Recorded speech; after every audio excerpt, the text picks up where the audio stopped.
امام البصری خطاب کر رہے تھے، تو انہوں نے کہا کہ اگر تم اللہ کا دروازہ کھولنا چاہتے ہو، اللہ کے ڈور پہ نوک کرنا چاہتے ہو، تو یہ والا عمل کرو. تو ایک بوڑھی عورت مجمع میں بیٹھی ہوئی تھی. شی سیڈ کہ امام، کیا اللہ کا دروازہ کبھی بند بھی ہوتا ہے؟ He started to cry. He said کہ ایک عام بوڑھی عورت امام سے زیادہ جانتی ہے. امیجن، ایک بوڑھی عورت نے انہیں کریکٹ کیا، سمپل سی وہ میں نے کہ اللہ کا دروازہ کبھی بند بھی ہوتا ہے، تو پلیز گناہ کر کے اللہ کے پاس جائیں. یہ مومنین کی خاص خصلت بتائی اللہ نے کہ every son of Adam commit sin but the best are those who repent. اللہ کے پاس جائیں، اللہ سے ایلینیشن مت فیل کریں، اللہ سے ایلینیٹڈ مت ہوں. لیکن اگر گناہ کرتے رہیں گے تو وہ فیلنگ نیچرل ہے، وہ آ جائے گی، سینس آف ایلینیشن آ جائے گی. The fourth consequence, again very deadly consequence, things becoming difficult for that person. گناہوں کی وجہ سے چیزیں مشکل ہونے لگیں گی.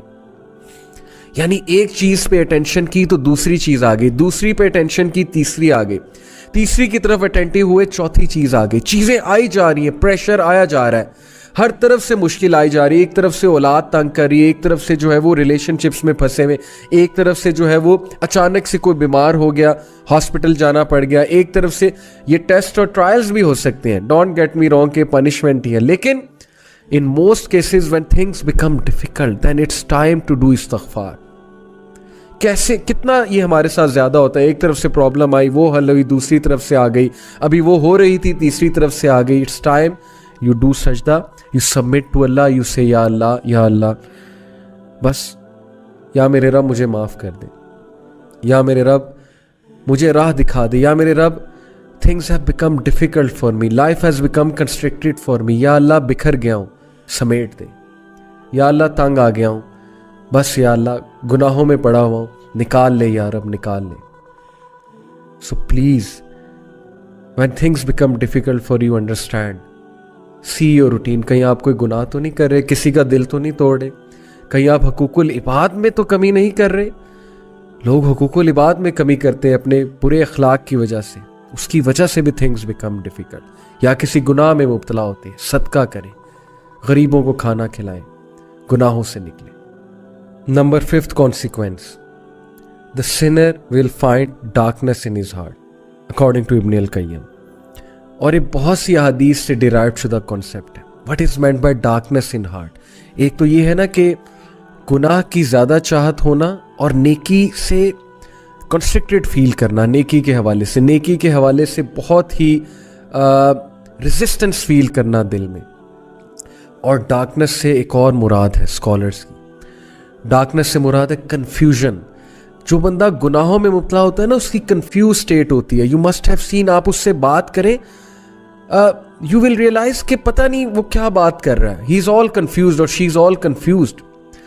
گناہوں کو ڈیفینڈ کرنا، غلط اعمال کے ڈیفینس میں عجیب و غریب دلائل لے کر آنا، اور پھر اپنی کنفیوژن کی وجہ سے انوویشنز میں پڑ جانا، مزید گناہوں میں پڑ جانا. That is the darkness in the heart, confusion in the heart. And that's because of the sins. استغفار کریں.